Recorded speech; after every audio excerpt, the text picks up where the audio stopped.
Hi friends, மாயா சீனு சீரியலேருந்து சூப்பரான promo வந்திருக்கு. நம்ம அதை பற்றி தான் இந்த வீடியோக்குள்ளே பார்க்க போகிறோம். வாங்க நம்ம வீடியோக்குள்ளே போகலாம். ஜானகி ஜோசியர் வர சொல்கிறாங்க. அப்போ என்ன விஷயம் அப்படின்னு சொல்லி கேட்கும்போது அப்போ ஜானகி நடந்ததெல்லாம் சொல்கிறாங்க. ரகுராமுக்கு இந்த மாதிரிக்கு ஒரு ஆபத்து இருக்குது, அதனால தான் ஜோசியரை வர சொன்னேன் அப்படிங்கவும் எல்லாருமே கொஞ்சம் பதட்டம் அடைகிறாங்க. அப்போ ஜோசியர் அவங்க சொல்கிறாங்க, அதாவது ரகுராமுக்கு நீங்கள் நினச்ச மாதிரிக்கே ஒரு கண்டம் இருக்குது, இதுலேருந்து தப்பிக்கணும்னா ஒரு பூஜை பண்ணணும் அப்படிங்கிறாங்க. இதை கேட்டதுமே உடனே எல்லாருமே இந்த பூஜை செஞ்சிடலாம் அப்படிங்கும்போது அந்த பூஜையை ரகுராமோட மனைவியும் அவருடைய அதாவது பொண்ணு தான் செய்யணும் அப்படிங்கிறாங்க. இது கிட்டதுமே ரகுராம் ஒத்துக்க மாட்டேங்கிறாங்க.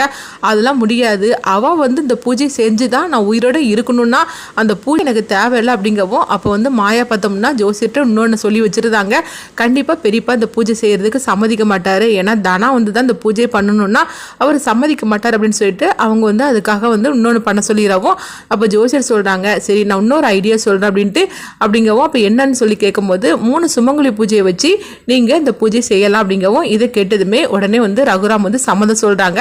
அடுத்து பார்த்தோம்னா ஜோசியர்கிட்ட மாயா தனியாக பேசிகிட்டு இருக்கிறாங்க. இப்போ எங்கள் பெரியப்பா இப்போ தனா மேலே கோவத்தோடு இருக்கிறனால கண்டிப்பாக இந்த பூஜையை தனா கையால் தான் நீங்கள் செய்யணும்னு சொன்னதுமே அவர் சம்மதிக்க மாட்டார்னு எனக்கு தெரியும். ஆனால் நல்ல வேலையாக நான் சொன்ன மாதிரிக்கு நீங்களும் சொல்லிட்டீங்க, அதுக்கு நான் உங்களுக்கு ரொம்பவே நன்றி கடன் பட்டிருக்கேன் அப்படிங்கும்போது என்னம்மா இப்படி பேசிகிட்டு இருக்கிற, ரகுராம் ஐயா குடும்பத்தை பற்றி எனக்கு தெரியாதா என்ன, அவர் பொண்ணுகிட்ட கோவப்பட்டிருக்கிறது எனக்கு தெரியதான் செய்யும், அதனால தான் நீ இந்த மாதிரிக்கு சொன்னதுமே நானும் அப்படி சொல்லிட்டோமா அப்படிங்கும்போது இப்போ என்ன பண்ண போகிறேன்னு சொல்லி கேட்கும்போது 3 சுமங்கலி பூஜையை நீங்கள் வச்சு பூஜை பண்ணலான்னு சொல்லியிருக்கிறீங்களா, அதில் ஒரு சுமங்கலி பூஜையை நான் தனாவை வரவழைச்சிருந்தேன் அப்படின்னு சொல்லவும், சரிம்மா எல்லாம் நல்லபடியாக பார்த்துக்கோ, அந்த பூஜை நல்லபடியாக பண்ணி முடிச்சிடலாம், ஏன்னா ரகுராம் ஐயாவோட உயிருக்கு ஆபத்து இருக்குது அப்படின்னு சொல்லிட்டு போகவும் உடனே மாயாவும் சரி அப்படிங்கிறாங்க. அதாவது இந்த பூஜையை நல்ல மாதிரிக்கு செஞ்சிடலாம் அப்படிங்கிறாங்க. அடுத்து ஜானகி அவங்க மாயா கிட்ட கேட்டுட்டு இருக்கிறாங்க, இப்போ என்ன பண்ணுறதுக்கு அப்படிங்கும்போது உடனே மாயாவை தன்னுடைய திட்டத்தை சொல்கிறாங்க. இதுக்கு கேட்டதுமே ஜானகி கேட்குறாங்க, அப்போ ஜோசியர் நீ சொன்னது போய் தான் அப்படி சொன்னாருன்னு கேட்கும்போது ஆமா பெரியமா அப்படிங்கிறாங்க. ஏன்னா பெரியப்பா கண்டிப்பாக தனா இந்த பூஜை செய்யணும்னு சொன்னாலே அவர் சம்மதிக்க மாட்டார்னு எனக்கு தெரியும், அதனால தான் நான் ஜோசியர்கிட்ட இந்த மாதிரிக்கு ஒரு பொய்யை சொன்னேன் அப்படிங்கவும் இப்போ என்ன பண்ண போகிறேன் அப்படிங்கும்போது அதான் 3 சுமங்கலி பூஜையை வர சொல்லியிருக்காருல, அந்த ஒரு சுமங்கலி பூஜையை நம்ம தனாவாக நம்ம வரவழைச்சிடலாம் அப்படிங்கும்போது நீ சொல்கிறதுலாம் சரிதான், ஆனால் எப்படி வர முடியுங்கவும் அதெல்லாம் நான் பார்த்துக்கிட்டு இருந்தேன் பெரியமா, அந்த பூஜையை நல்ல மாதிரியும் நீ செஞ்சு முடிச்சலாம், நீங்கள் கவலைப்படாதீங்க அப்படின்னு சொல்லிட்டு போகிறாங்க. அடுத்ததாக பார்த்தோம்னா அதிகாரியை தான் காட்டுறாங்க. அவங்க பேசிகிட்டு இருக்கிறாங்க, அதாவது கார்த்திக்கு இன்னையோட ஜாமீன் முடிஞ்சு போயிடுது, அதனால அவனை பிடிச்சி உள்ள கொண்டு போட்டுற வேண்டியது அப்படின்னு சொல்லவும் எங்கே பார்த்தோம்னா கதிர் இந்த விஷயத்த கேட்டுட்டு இருக்கிறாங்க. அப்போ கார்த்தியை தேடிக்கிட்டு போகும்போது புவனேஸ்வரி பசுபதி கார்த்திலாம் அங்கே இல்லை அப்படின்னு சொல்லியிருந்தாங்க. இதனால அந்த அதிகாரி சொல்லிட்டு போகிறாங்க, கார்த்தி எப்போ வந்தாலும் சரி தான் நீங்கள் சொல்லணும் அப்படின்ட்டு போகவும் அடுத்ததாக பார்த்தோம்னா கதிர் கார்த்தி வீட்டில் இருக்கிறத கண்டுபிடிச்சிருந்தாங்க. அப்போ கதிர் நேராக பார்த்தோம்னா அந்த அதிகாரிகிட்ட சொல்கிறாங்க, கார்த்தி எங்கேயுமே போக அங்க வீட்டில் தான் இருக்கிறோம் அப்படின்னு சொல்லவும் இது கிட்டதுமே அவங்க அதிர்ச்சி அடைகிறாங்க. இல்லையே நாங்கள் கொஞ்ச நேரம் முன்னாடி தான் கார்த்தி அவங்க வீட்டுக்கு போய் கேட்டோம், ஆனால் கார்த்தி இல்லைன்னா சொல்லிட்டாங்க அப்படின்னு கோவம் உடனே பார்த்தோம்னா கதிர் சொல்லிட்டு இருக்கிறாங்க, இல்லைங்கய்யா நீங்கள் பேசினது எல்லாத்தையும் நான் கேட்டுட்டு தான் இருந்தேன், அது மட்டும் இல்லாமல் கார்த்தி அந்த ரூமில் தான் இருக்கிறான், எனக்கு நல்லாவே தெரியும் அப்படின்னு சொல்லவும் உடனே அந்த அதிகாரியும் அதிர்ச்சி அடைகிறாங்க. அடுத்து பார்த்தோம்னா அந்த அதிகாரி அவங்க புவனேஸ்வரோட வீட்டுக்கு போகிறாங்க. உடனே கார்த்தி எங்கே இருக்கிறான்னு சொல்லிட்டு தேடிட்டு இருக்கும் போது அப்போ கதிர் கார்த்தி இருக்கிற ரூமை காட்டுறாங்க. அங்கே பார்த்தோம்னா கார்த்தி அவங்க ரூமில் தான் இருக்கிறாங்க. உடனே அந்த அதிகாரி பார்த்தோம்னா அவங்க கார்த்தி பிடிச்சிருந்தாங்க, உன்னை இந்த ரூமில் மறைச்சி வச்சுக்கிட்டு தான் நீ இல்லைன்னு எங்களை சொல்லி ஏமாத்துனாங்களா, ஒழுங்கு மரியாதையாக வாடு அப்படின்னு சொல்லிட்டு சட்டையை பிடிச்சி தரன்னு இழுத்துட்டு போகிறாங்க. அப்போ கார்த்தியோட சத்தம் கேட்டு உடனே புவனேஸ்வரி பசுபதியும் வராங்க. அவங்க வந்ததுமே எதுக்காக என் பையன் இந்த மாதிரிக்கெலாம் பண்ணிட்டு இருக்கிறீங்க அப்படின்னு பசுபதி கேட்கும் போது அப்போ அந்த அதிகாரி சொல்லிட்டு இருக்கிறாங்க, அவனுக்கு இன்னையோட ஜாமீன் முடிச்சு போச்சுது, இன்னும் அவன் இருக்க வேண்டிய இடம் லாக்கப்பில் தான், அதனால தான் இவனை நாங்கள் அழைச்சிட்டு போகிறோம் அப்படின்னு சொல்லவும் இது கட்டதுமே புவனேஸ்வரி பசுபதி சொல்கிறாங்க, தயவு செய்து அவனை விட்டுருங்க, அவனு இப்படிலாம் பண்ணிட்டு போகாதீங்க, எங்கள் வீட்டுக்கு இருக்குது ஒரே ஒரு வாரிசு அவன் தான், அவன் இந்த மாதிரிலாம் பண்ணாதீங்க அப்படிங்கும்போது இங்கே பாருங்க நீங்கள் எது பேசுகிறதா இருந்தாலும் நீங்கள் லாயர் அழைச்சிட்டு பேசுங்க அப்படின்னு சொல்லிட்டு அவங்க பாட்டுக்கு கார்த்தியை அழைச்சிட்டு போகிறாங்க. அப்போ புவனேஸ்வரி பசுபதி அவங்க பின்னாடியே வரவோ கதிர் அங்கே நின்றுட்டு இருக்கிறாங்க. கதிரை பார்த்ததுமே உங்களுடைய 3வது கோவம் கதிர் பக்கம் திரும்புது.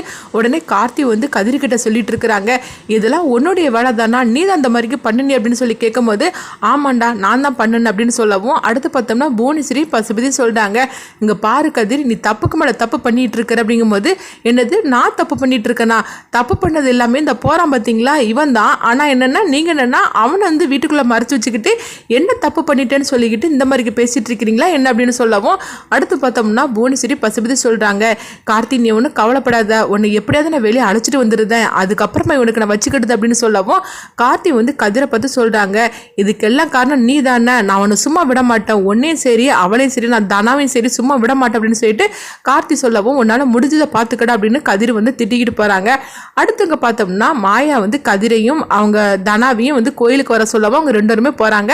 அப்போ வந்து மாயா வந்துட்டு வந்து அவங்க 2 பேரும் கேட்குறாங்க, என்ன விஷயமா எங்களை அங்கே வர சொன்ன அப்படிங்கவும், அப்போ மாயா வந்து சொல்கிறாங்க, அதாவது இந்த மாதிரி ஒரு பூஜை செய்யணும், அந்த பூஜை வந்து பெரியமாவும் நீயும் தான் பெரியப்பாவுக்காக செய்யணும், அதனால் நீங்கள் வீட்டுக்கு வரணும் அப்படிங்கும்போது, என்னது வீட்டுக்கு வரதாவது கண்டிப்பாக அது நடக்காத காரியம் அப்படின்னு சொல்லவும், அப்போ உடனே மாயா சொல்கிறாங்க, பெரியப்பா நம்மளுக்கு முக்கியம் இல்லையான்னு சொல்லி கேட்கவும், கண்டிப்பாக அப்பா நல்லா இருக்கணும், ஆனால் நான் வர தயாராக இருக்கிறேன், ஆனால் அவர் வந்து ஒத்துக்க மாட்டார் அப்படிங்கும்போது, இங்கே பாரு தானா நான் சொல்கிற மாதிரிக்கு நீ வந்தேன்னா கண்டிப்பாக இந்த பூஜை பண்ணிடலாம், நீ நேரடியாக இப்படி வந்தால் தான் வந்து பெரியப்பா உன்னை வீட்டுக்குள்ளே விட மாட்டார், நான் சொல்கிற மாதிரிக்கு நீ வா அப்படிங்கும்போது உடனே தானாவும் சரி அப்படிங்கிறாங்க. அடுத்துங்க பார்த்தோம்னா பத்மாவையும் பார்வதி தான் காட்டுறாங்க. பத்மா சொல்கிறாங்க, கண்டிப்பாக இந்த மாயா சும்மா இருக்க மாட்டா, எப்படியா தானாவை வீட்டுக்குள்ளே வரவழைச்சி இந்த பூஜை செய்கிறதுக்காக ஏதாவது ஒரு திட்டத்தை போடுவா, ஆனால் கண்டிப்பாக நம்ம விட்டுறவே கூடாது, இந்த பூஜையை நடக்க விடக்கூடாது, அதே மாதிரிக்கு தனாவையும் வீட்டுக்குள்ளே விட்டுறக்கூடாது அப்படின்னு பத்மா வந்து சொல்லிட்டு இருக்கிறாங்க. அடுத்து பார்த்தோம்னா பூஜைக்கெல்லாம் ரெடி பண்ணிட்டு இருக்கிறாங்க. அப்போ வந்து ஜானகி வந்து மாயா கிட்ட கேட்குறாங்க, மாயா நீ சொல்கிறதெல்லாம் சரிதான், ஆனால் தனா எப்படி வீட்டுக்குள்ளே வரப்போகிறா அப்படிங்கவும், பெரியம்மா நீங்கள் கவலைப்படாதீங்க, தனாவை வீட்டுக்குள்ளே அழைச்சிட்டு வந்து தனா கையால் பூஜை செய்ய வேண்டியது என்னுடைய பொறுப்பு, நீங்கள் கவலைப்படாதீங்க அப்படின்னு சொல்லிட்டு இருக்கவும், அடுத்து பார்த்தோம்னா மாயா வந்து தனாவுக்கு ஃபோன் பண்ணுறாங்க, தனாவும் நான் வீட்டுக்கு வந்துட்டு இருக்கிறேன் அப்படிங்கிறாங்க. உடனே மாயாவும் தனாவுக்காக வெயிட் பண்ணிட்டு இருக்கிறாங்க. இங்கே பார்த்தோம்னா பத்மா பார்வதி அவங்களும் வந்து எப்படியாவது கைங்கோலமாக பிடிக்கணும் இந்த தனாவை அப்படின்னு சொல்லிட்டு அவங்களும் வெயிட் பண்ணிட்டு இருக்கிறாங்க. தனா வீட்டுக்குள்ளே எப்படி வர போகிறாங்க, பூஜை நல்ல மாதிரிக்கு நடக்கும் அப்படின்னு நாமளும் வெயிட் பண்ணி பார்க்கலாம்.